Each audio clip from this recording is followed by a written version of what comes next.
Êtes-vous stressé?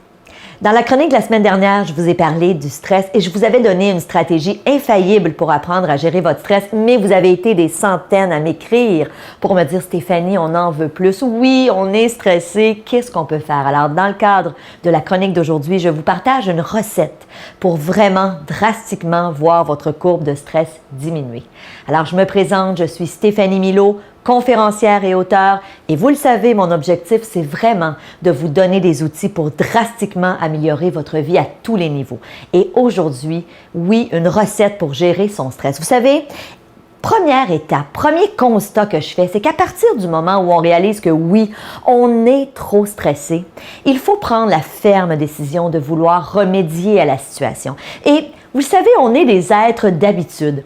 Alors, à partir du moment où on dit oui, je veux prendre action, je veux vivre moins de stress dans ma vie, je veux changer certaines habitudes ou développer de nouveaux comportements qui vont m'amener à être plus calme, être plus zen, vivre moins de stress, bien évidemment, on va souvent instaurer dans notre vie une nouvelle routine. Alors, certains vont dire, je vais me lever un peu plus tôt, je vais partir plus tôt le matin pour être moins stressé. D'autres vont décider de s'adonner à la méditation, à la respiration. Bref, on va se trouver une multitude de stratégies. Mais malheureusement, vous le savez aussi, on est des êtres d'habitude et le naturel revient trop souvent au galop. Alors souvent, on va vouloir développer une nouvelle bonne habitude ou un nouveau comportement, mais malheureusement, après une semaine, 2 semaines, trop rapidement, on revient à notre ancienne routine et inévitablement, la courbe de stress remonte. Alors, premier constat, prenez la ferme décision une fois pour toutes de gérer votre stress. Et je vais vous dire, la meilleure façon de persévérer dans de nouvelles habitudes ou dans de nouveaux comportements, c'est de se poser la question, pourquoi est-ce que je veux faire ça?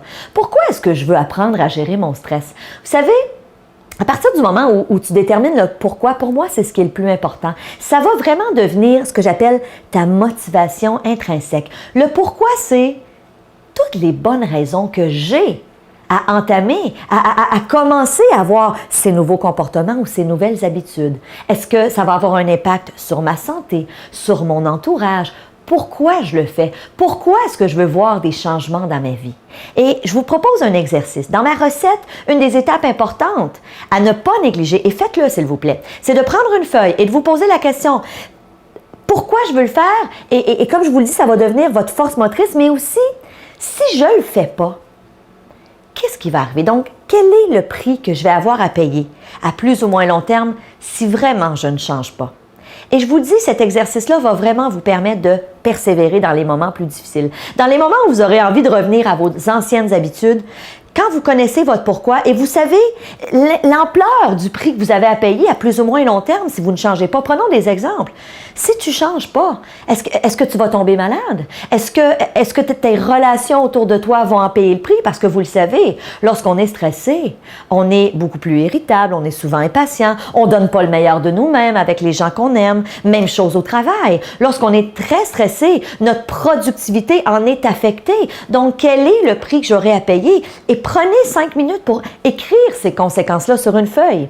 Et de l'autre côté de la feuille, notez à l'inverse, qu'est-ce que vous avez à gagner de réellement changer, de réellement instaurer de nouvelles bonnes habitudes dans votre vie pour drastiquement diminuer votre stress? Et vous le savez, le stress a un impact, oui, sur notre santé physique, mais sur notre santé émotionnelle. Le stress amène trop souvent à des épuisements, peut amener à de la dépression, nous amène des symptômes physiques, des maladies. Donc, on veut se prémunir de ça. Et on veut avoir une vie remplie de sens, une vie où on a du plaisir. Et trop souvent, lorsque notre stress est ressenti trop intensément, on n'a plus de plaisir, autant dans notre vie personnelle que professionnelle. Donc, qu'est-ce que j'ai à gagner? Ensuite, établissez-vous une stratégie. Donc, dans ma recette, il y a l'étape, je me conçois une stratégie. Qu'est-ce que je vais faire pour une fois pour toutes gérer mon stress? Alors, la stratégie, c'est ce que j'appelle ton plan d'action. C'est ton comment.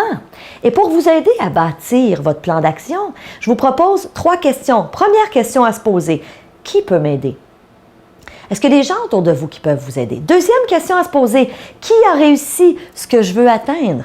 Est-ce qu'il y a des gens autour de vous qui sont calmes, qui sont zen, qui arrivent à bien gérer leur stress. Et si vous en connaissez, s'il vous plaît, invitez ces gens-là pour un café et posez-leur des questions. Demandez-leur comment ils voient leur vie, comment ils arrivent à gérer ce stress, qu'est-ce qu'ils ont mis en place dans leur vie comme habitude, comme comportement, comme stratégie pour être aussi calme, aussi zen. Donc, qui a réussi? Qui peut m'aider? Et troisièmement, quelles sont les ressources dont je dispose? Alors, effectivement, il y a des livres, des formations. Internet regorge d'informations gratuites que vous pouvez aller chercher pour apprendre à gérer votre stress une fois pour toutes. Mais avant tout, prenez la ferme décision.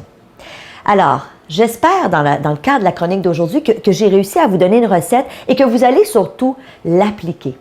Et j'ai un rendez-vous pour vous. Si vous dites oui, Stéphanie, je me reconnais et oui, j'ai envie, une fois pour toutes, d'apprendre à gérer mon stress, je vous donne un rendez-vous. Alors, vous le savez, si vous me suivez, j'offre des formations Internet, donc des formations en ligne. Alors, vous êtes dans le confort de votre foyer, je suis dans mes studios et on est en direct. Donc, la prochaine formation que je vais offrir est le 10 juin prochain. C'est une formation qui s'appelle « Adopter la zen attitude ». Donc, on va voir dans cette formation comment gérer notre stress. Je vais vous donner une multitude d'outils, de stratégies pratico-pratiques, faciles à appliquer au quotidien pour vraiment reprendre le contrôle sur votre stress, pour revoir vos priorités. Alors, vraiment une formation de plus d'1 heure avec énormément de contenu pour vraiment vous aider à améliorer drastiquement votre gestion du stress. Alors, si vous vous reconnaissez, si ça vous interpelle, prenez l'information au bas de la vidéo, inscrivez-vous sans plus tarder, faites-vous ce cadeau.